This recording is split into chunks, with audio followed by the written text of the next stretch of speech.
What's going on, everyone? Welcome back to the channel, and today we are discussing Tony Ferguson, who is set to take on Paddy Pimblett at UFC 296.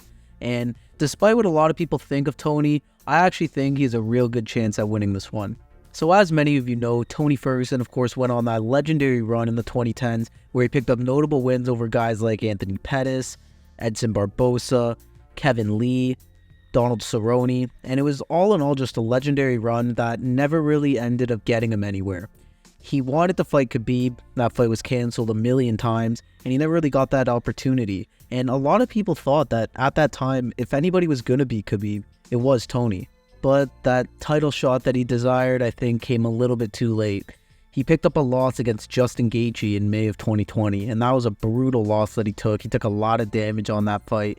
And ever since then, he's just been losing. Lost to Charles, lost to Beneil, lost to Michael Chandler with that vicious knockout. Then he got submitted by Nate Diaz and submitted by Bobby Green. So yeah, Tony's really had a rough time as of late. And the biggest criticism Tony picked up in a lot of these recent fights was that he just kind of looked slow and looked like he was running out of steam in a lot of these fights. Like, you look at the Bobby Green fight where in the first round he was kind of tagging Bobby and you could see him kind of getting the upper hand. But as the fight went on, it just looked like he gassed out. And the same thing happened against Nate and Chandler as well. Tony was probably winning that first round against Michael Chandler. And then, of course, we know what happened. So I think definitely he will have to make changes heading into this fight. And that's exactly what he's done. Tony Ferguson has been training with David Goggins for this upcoming fight, trying to really build his stamina up and his endurance. And I guess there's no other better guy to do that with. Is that heavy training and a lot of endurance-based activities really going to catch up with him, though, when it comes to fighting Paddy on the night? I don't know. It's tough to say right now. I think it could be beneficial because at least now he still has that hunger, he still has the drive, and he's pushing himself to the absolute limit, which is what you need for any fight you go into. Personally, though, I don't think it's going to hurt him too much. Now, looking at a guy like Paddy is a very interesting guy who has a lot riding on this fight as much as Tony does too. A loss here for Paddy after being off for a year could be really bad for his career, and it's just going to not really make people like him even more. I mean, if he beats Tony, people are still going to hate him, so it's kind of a lose-lose for Paddy, but he definitely needs the win. And there are things in Paddy's game that I think Tony could exploit. So for starters, Paddy has a really bad habit of just throwing single punches when he strikes. He doesn't throw too many combinations, and I think Tony can capitalize on that. When Paddy goes in and he starts to recognize some of Paddy's moves, he could definitely hit him with a lot of quick counters, which he's been effective as, and it could really change the course of the fight. He could use a lot of those elbows he likes to use once Paddy gets in tight, and it would really help him in the striking department. That's also where I think Tony is going to want to keep this fight. I don't know if he's going to really want to grapple with Paddy.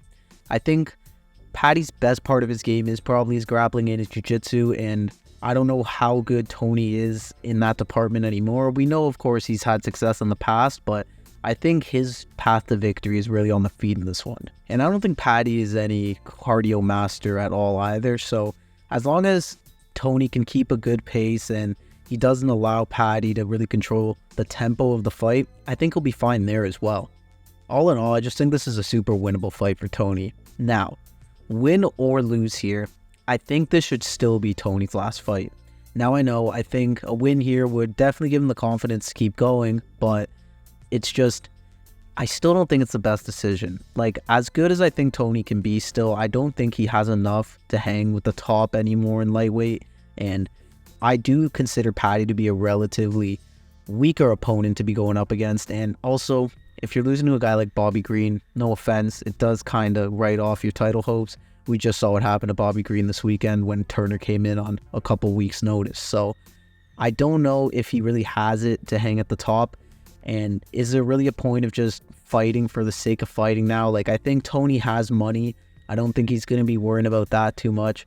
I just think he should really hang it up, win or loss. And I think it'd be better if he hung it up on a win here to go out on a high note. And I think it would just make people really happy, especially if he gets the win over a guy like Paddy.